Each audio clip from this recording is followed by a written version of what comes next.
Aujourd'hui, on est à Carleton-sur-Mer, au centre des congrès de la Gaspésie, pour vivre Baie des Chaleurs, les plateaux en mode solution.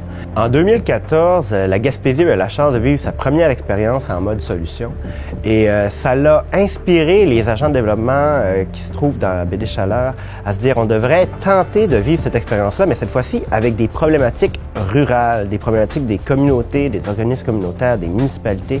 C'est l'aboutissement de 6 mois de travail, puis on va vivre l'expérience concrètement. Il y a 110 personnes qui sont dans la salle pour solutionner les problèmes, des gens de différentes expertises de partout sur le territoire. 10 problèmes qui sont vraiment des problèmes sociaux, mais sur lesquels on peut appliquer des solutions qui sont de toute nature. Et puis aujourd'hui, je suis venue présenter la problématique comment renouveler le bénévolat dans les petites communautés.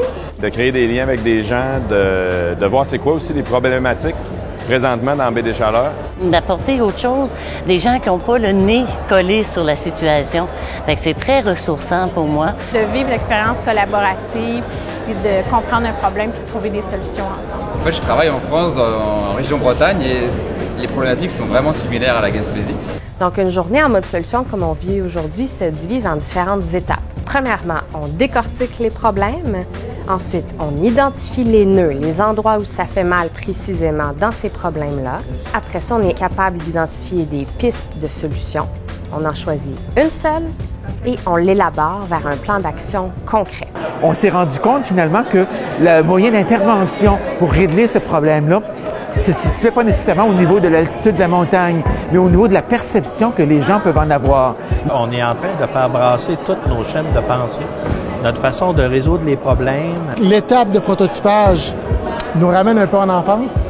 C'est pas, on cherche pas la perfection, mais on cherche vraiment plus à décrire un peu une solution à une problématique de façon tout à fait originale. On la voit faite, notre solution.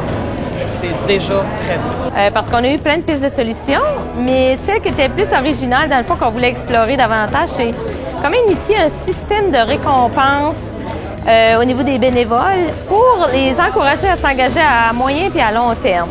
D'offrir à la population l'achat des 555 mètres d'altitude de la montagne, mètre par mètre. Autrement dit, la population, les visiteurs vont pouvoir s'approprier la montagne, mètre par mètre. Comme je suis pas de la région, ça m'aide à mieux comprendre aussi la dynamique, particulièrement dans la MRC. Moi, je suis arrivé là, je connaissais une personne. Et là, j'ai l'impression d'en connaître déjà au moins une bonne dizaine. Alors, c'est extrêmement probant. C'est une journée extrêmement fertile en termes de discussion, en termes d'idées. Ça nous guide vers un horizon sans limite, avec beaucoup de créativité. Dans cette période difficile, où tout est difficile sur notre territoire, quoi de mieux que se réunir, discuter ensemble de nos problématiques régionales et trouver ensemble, collectivement, des solutions.